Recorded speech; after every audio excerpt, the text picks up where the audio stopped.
Hello, I am Isidora Stojanovic, and today I will be talking about derogatory terms in free indirect discourse. This talk is based on a paper forthcoming in the volume The Language of Fiction, and I'm currently revising it, so I'm very much looking forward to your feedback and to the Q&A. Please note also that you can download an optional handout as well as the slides at the address that shows on your screen. So there are three ways of reporting speech and discourse. Suppose that Aisha says, I will do it tomorrow. In direct discourse, we preserve the words that she used. So we say, Aisha said, quote, I will do it tomorrow, unquote. In indirect discourse, we need to readjust some context sensitive elements, such as the first person pronoun I or the indexical tomorrow. So we say, Aisha said that she would do it on the next day. Now, there is a third way of reporting speech and discourse, and it is proper to narrative, to writing. We don't use it in speech, we only use it in writing. So here is an illustration. The garden needed watering, but Aisha was tired. She would do it tomorrow. So in free indirect discourse, as in direct discourse, we preserve certain elements, such as the indexical tomorrow, but we need to readjust other elements, such as the pronoun I, which becomes she, or the tenses. So the will takes the past form would. Now, it has often been noted that in free indirect discourse, there are many other elements that are preserved, lots of elements that we consider expressive elements. So here is a passage that I'm borrowing from Emmer Meyer's paper Quotation and Unquotation in Free Direct Discourse, and I will read it. Samantha Pocket stood in the convenience store, glaring at the condoms that she had bought no less than 2 months and a week prior. Today was supposed to be the last day of her period. She was supposed to be pissed off that the disgusting fluids were still oozing from her body and ruining her life, but instead she was looking at the supposed contraception that obviously didn't work since she was standing here looking like a fucking idiot. She let out a sigh. Who the hell was she kidding? She was a good liar, but she couldn't fool herself. She had all the typical symptoms, no period, sore tits, and today she started puking all over the damn place like a drunk after a bar fight. So here we find lots of elements which concern colloquial language, such as pissed off or puke, and what is going to be most interesting to our purposes, pejoratives, as in like a fucking idiot. Now, my paper has two aims. One is to look more closely at the occurrences of derogatory terms in free indirect discourse. So, what I would like to do is broaden the scope from pejoratives to derogatory terms such as slurs, which are terms that derogate not only the person who we use them for, but the entire group to which the person belongs, most famously the N word and other similar slurs. What I want to do is provide robust empirical evidence drawing on examples from corpora. And then, in light of this new evidence, I would like to re-examine the two main approaches to free indirect discourse, namely the two-context approach and the mixed quotation approach, and discuss their pros and cons. Now, before I start, I need to warn you that many of the examples that I'm going to be citing use some very strong offensive language, and I would like to apologize in advance for any offense that this can cause. Now, a note on the taxonomy. I will be using the term pejoratives for those derogatory terms whose content targets only the person that we use them for. Examples would be asshole, jerk, idiot. And then I will be using the term slurs for those derogatory terms whose derogatory content targets not only the person that we use them for, but the group to which this person belongs. And this group can be the race or the nationality, the gender or the sexual orientation, the religion, and I want to point out that the divide between pejoratives and slurs needn't be a neat one. So a case in point would be the term bitch, which can be seen as a pejorative, simply as an equivalent to jerk or asshole uh, in the female form, but it can also be seen as a slur that derogates women in general. Also note that there are some derogatory terms that are neither pejoratives nor slurs, so a shithole, for instance, would be an example. So here is one of the first corpus drawn examples of pejoratives in free indirect discourse. Let me read it. After the anesthetic wore off, Tom made a deal with the patrol.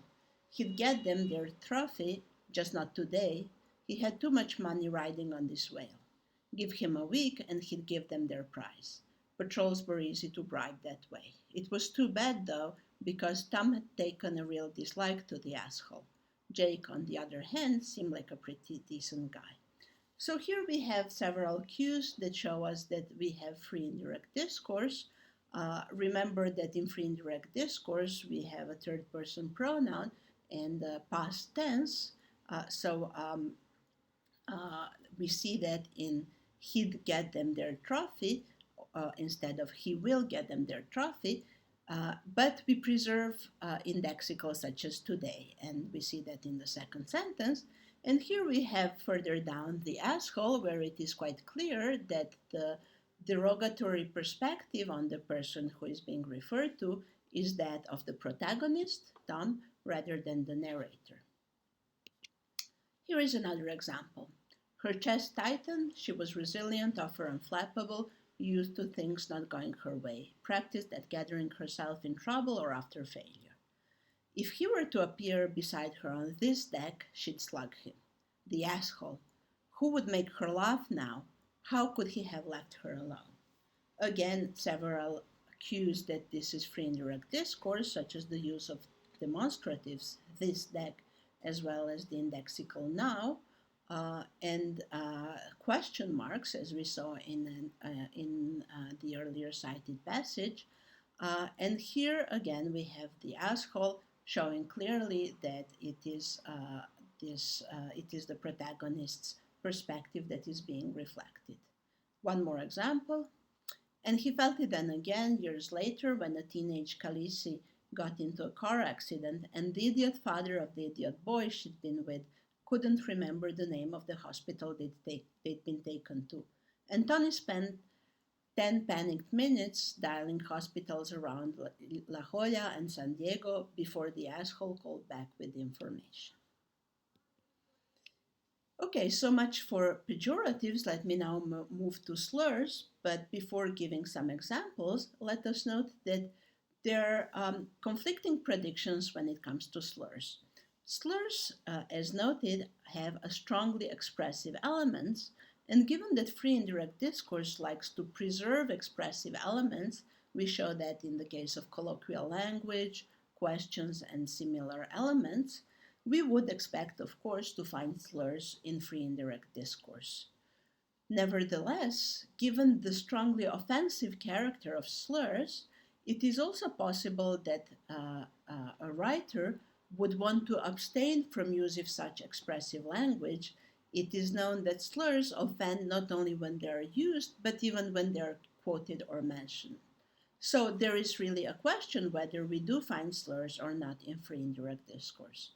And the search that I have done does show that we find such elements, and that when we do find them, we do see that it is most often the protagonist rather than the narrator's perspective that is being reflected. So let me start with the first example taken from Harper Lee's famous To Kill a Mockingbird. Let me read it. Maycomb was interested by the news of Tom's death for perhaps 2 days. 2 days was enough for the information to spread through the county. Did you hear about? No, well, they say he was running fit to beat the lightning. To Maycomb, Tom's death was typical of a nigger to cut and run, typical of a nigger's mentality to have no plan, no thought for the future, just run blind first chance he saw. Funny thing, Atticus Finch might have got him off scot-free, but wait, hell no, you know how they are. Easy come, easy go, just shows you that Robinson boy was legally married, They say he kept himself clean, went to church and all that, but when it comes down to the line, the veneer's mighty thin. Nigger always comes out in them. So several things to note in this passage, but before pointing them out, let me help you situate the passage. So we are in the racist Alabama of the 30s, and Tom Robinson is an Afro-American who has been unjustly accused of a rape, while Atticus Finch is his lawyer. Now, what is interesting in this passage is that the protagonist is not a person, it is really it is a whole town. It's the community of Macomb, the town where this is happening. Here, what we also see are some elements of direct discourse with quotations. So the free indirect discourse is introduced smoothly after this direct discourse, and the perspective that is being reflected is made explicit by to Macomb. To Macomb, Tom's death was typical, and so on. And then what is also interesting is that the author decides to end the last sentence using still the abbreviated form of M instead of them, as if to make it clear that all these passages to be taken as interpreted from the perspective of a typical inhabitant of Macomb rather than the narrator's perspective. I am moving to a second example, one that is more recent. Let me read it. Now the boys were approaching the dead man warily.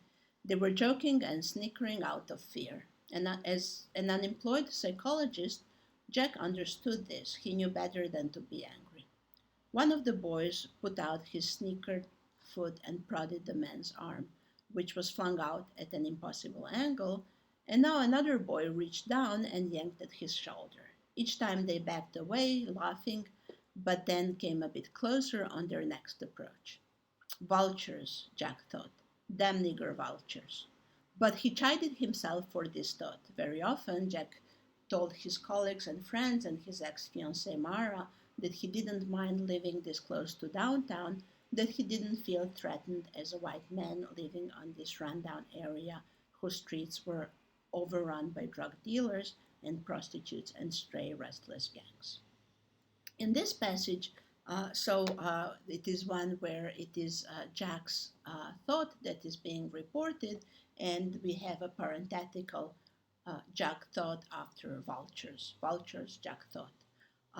What is also interesting here is that this derogatory perspective, the strongly offensive derogation that the N-word bears, seems to be a proper part of the thought, and it is precisely because of that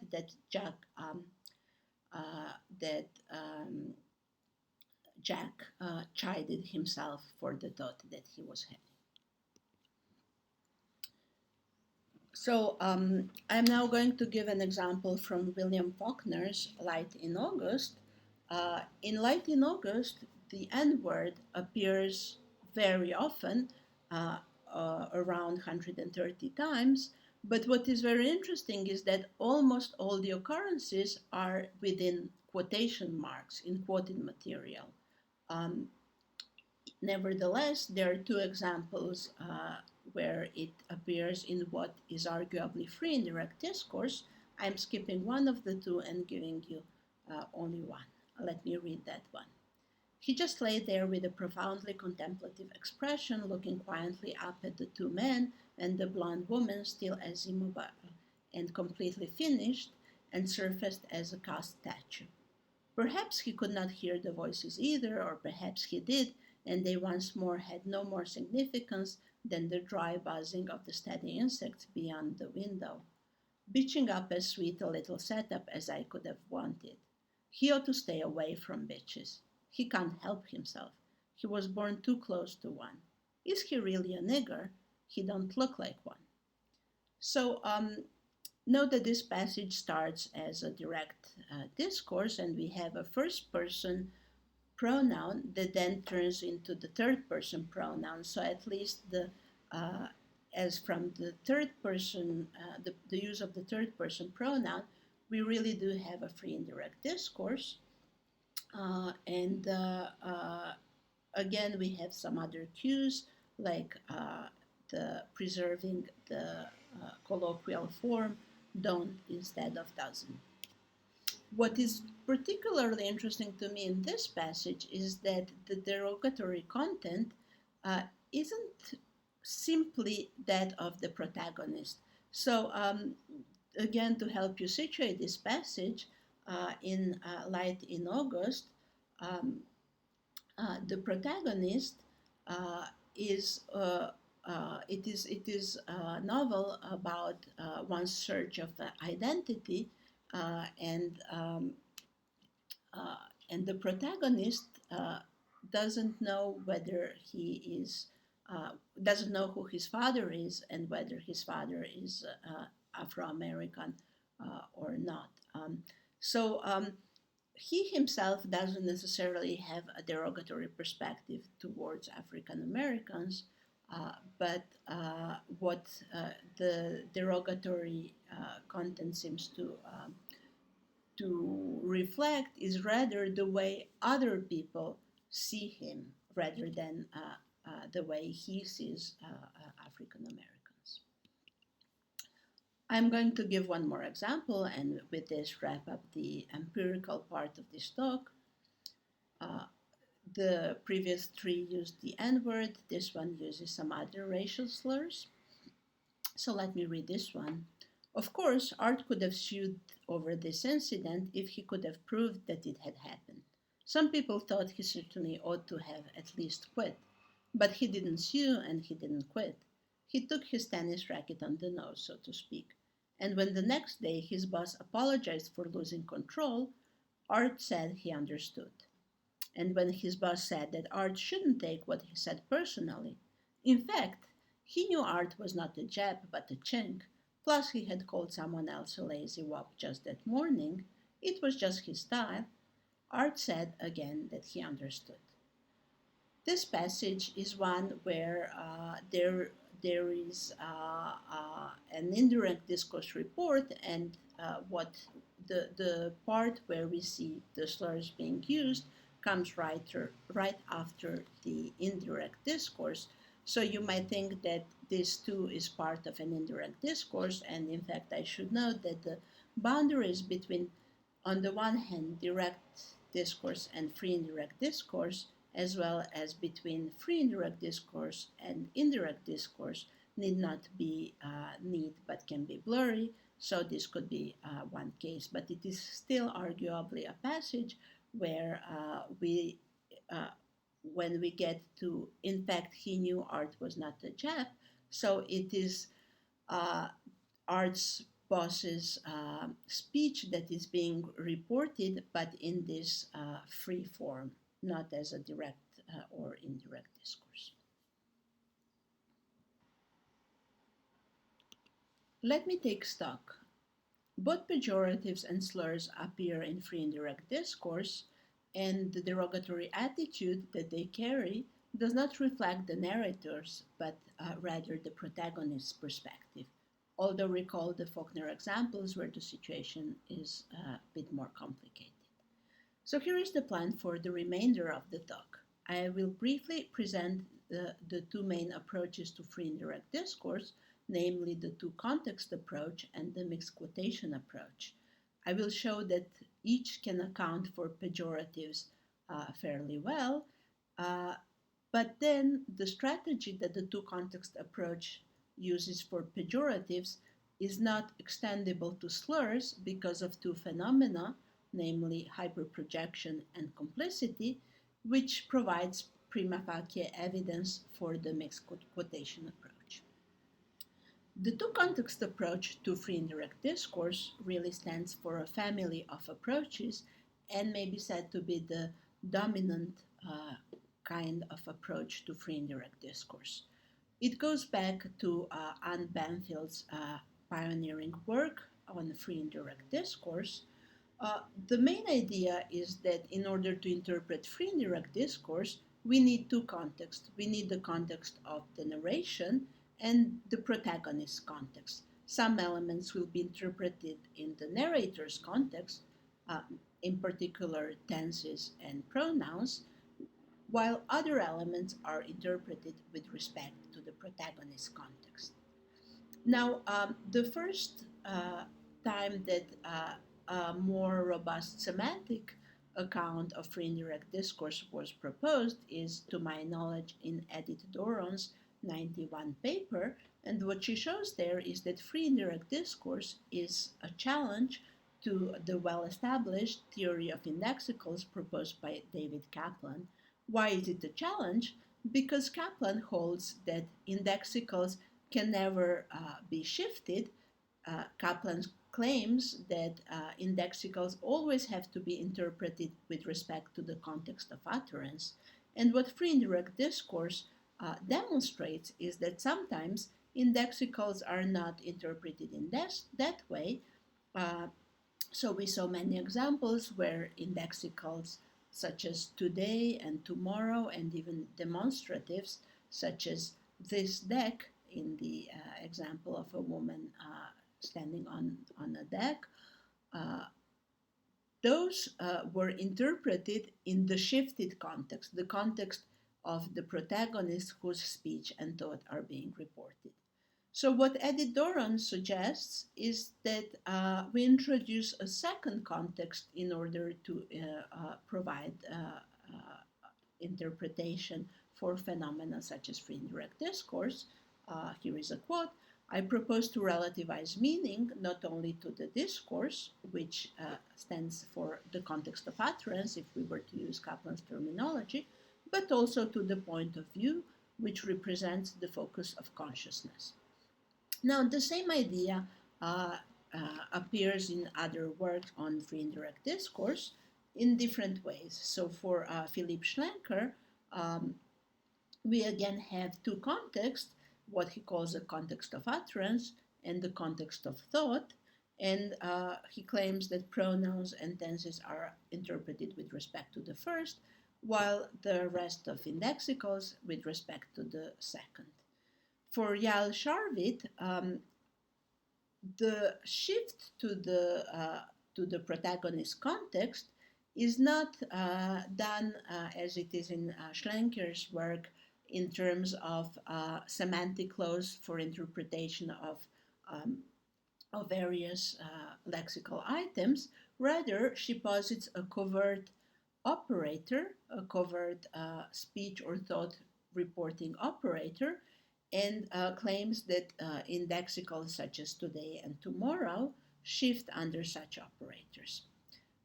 Finally, for Regine Eckart, she also uses the idea that there are two contexts, but the second context for her is optional. Nevertheless, whenever it is activated, all context-sensitive elements are interpreted with respect to that context.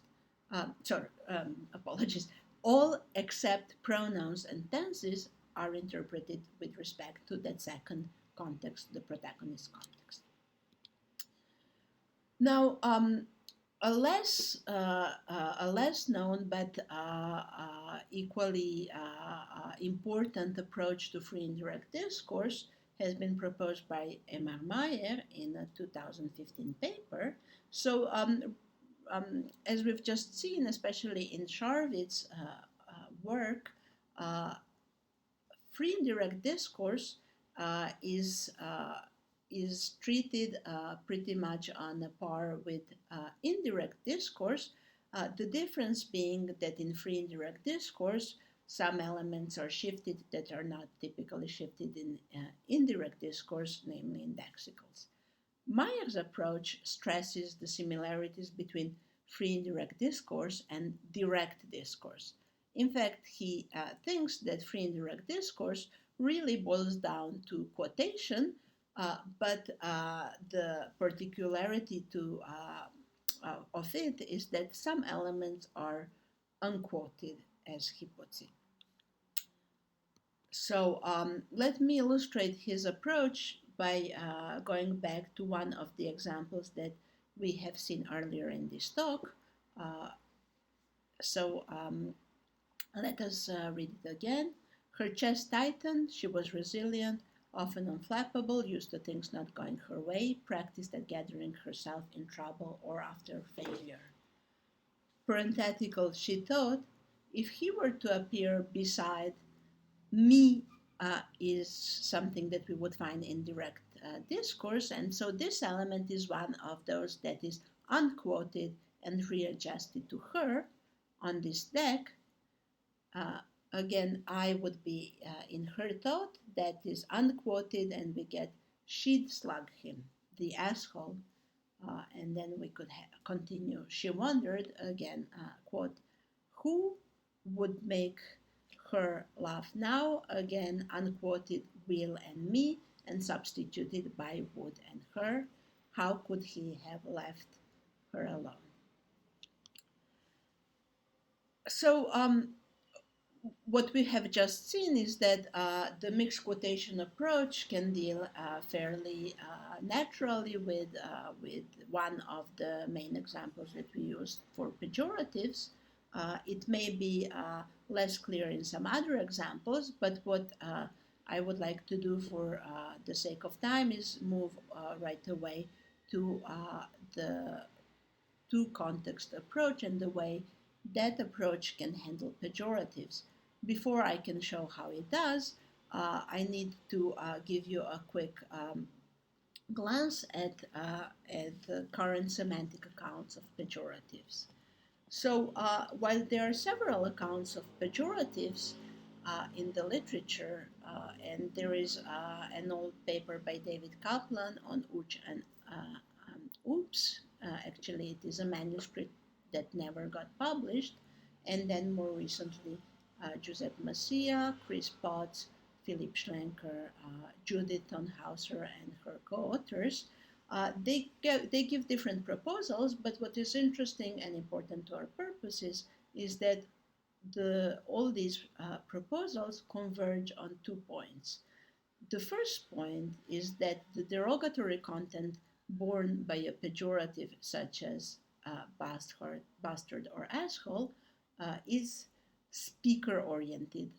And the second is that this content is not part of the content or the truth conditional content of the utterance, but it projects. Now, there is a disagreement as to how precisely it projects, whether as a conventional implicature, which is Potts' view, or presupposition, which is Massia's and Schlenker's view, or still something else, which would be Kaplan's view, as well as the proposal that Tonhauser and her colleagues put forward.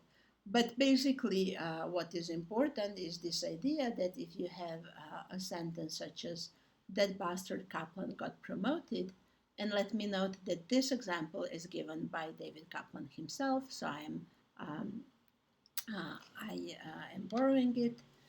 What gets expressed is simply that Kaplan got promoted, and what the sentence conveys is that the speaker thinks badly of Kaplan.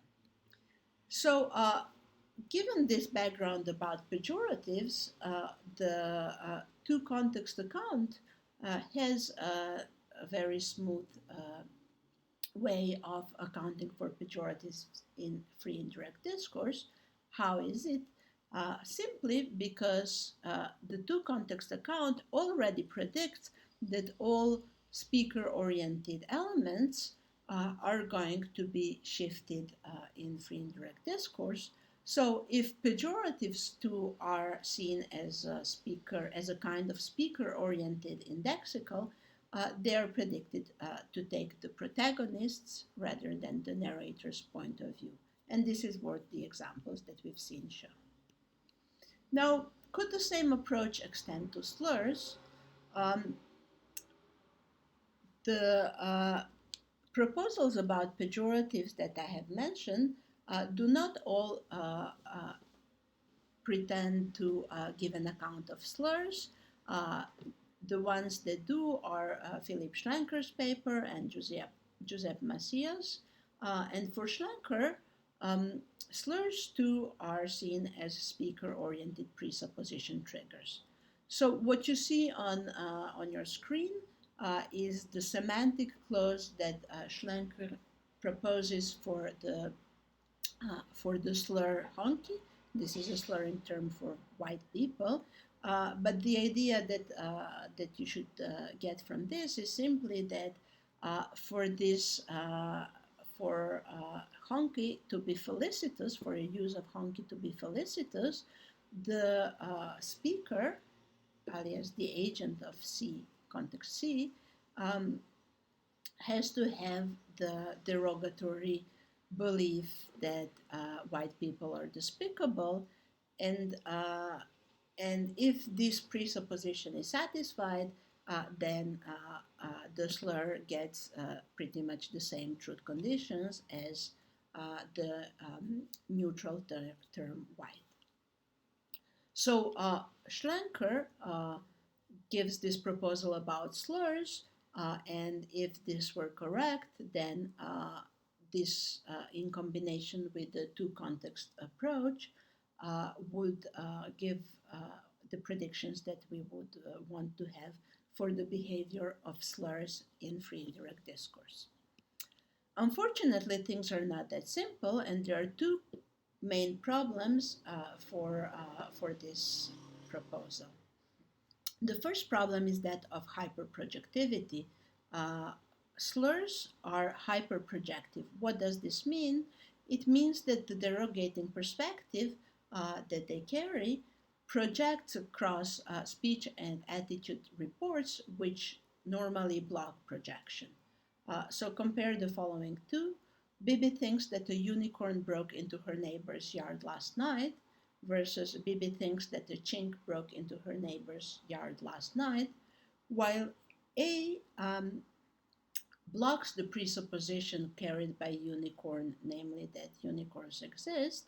So the speaker of A is not committed to the existence of unicorns. We still have the intuition that the speaker of B is committed to derogating Chinese people. To be sure, free indirect discourse is not ordinary discourse, ordinary indirect discourse, since many elements that project across speech and attitude reports, namely indexicals and speaker-oriented discourse particles, get shifted in free indirect discourse. So the two-context approach could handle hyperprojectivity smoothly if it were able to show that slurs to are speaker-oriented in the way that Schlenker suggests, for example. Nevertheless, this doesn't seem to be the case, and the literature on slurs, a very complex literature, has pointed out on many occasions a phenomenon that has come to be called complicity. So let me read a couple of quotes from various papers on slur. Just hearing the N-word can leave one feeling as if they have been made complicit in a morally atrocious act. This is from Kroom 2011. Slurs make recalcitrant hearers feel complicit in the speaker's way of thinking. This is from Camp 2013. Bystanders, even when silent, are uncomfortable, often embarrassed when confronted by a slur. Whatever offenses these confrontations exact, the audience risks complicity as if the offense were thrust upon them. And this is from Anderson and Lepore, 2013. So what the literature widely agrees on is the idea that slurs are not just about reflecting the speaker's derogatory attitudes. They engage the audience in ways, so the audience and even bystanders in ways in which pejoratives don't seem to do. Now, the mixed quotation account of slurs, as they occur in free indirect discourse, doesn't have any problem with either hyperprojection or complicity. How is it that it doesn't? Well, given that mixed quotation account proposes that free indirect discourse really is a form of quotation, and given that if anything can quarantine the derogatory of content of slurs, then it is quotation. The account does not explains why the derogatory content here can be quarantined to the protagonist and doesn't need to project to reflect the narrator's derogatory attitudes. This account doesn't have a problem with complicity either because it simply makes no assumption whatsoever as to whether slurs are or aren't speaker oriented. So, by way of wrapping up, what I have done in this talk is provide examples from corporal fictional narrative that demonstrate that derogatory terms in free indirect discourse tend to reflect the protagonist's rather than the narrator's perspective. We have seen that the two context account and the mixed quotation account of free indirect discourse are equally capable of um, accounting for the behavior of pejoratives in free indirect discourse. Nevertheless, the latter has some prima facie advantage over the former when it comes to slurs. Thank you very much for listening. If you would like to, please send me your feedback and any questions that might not get to be addressed in the Q&A by emailing me. Thank you again.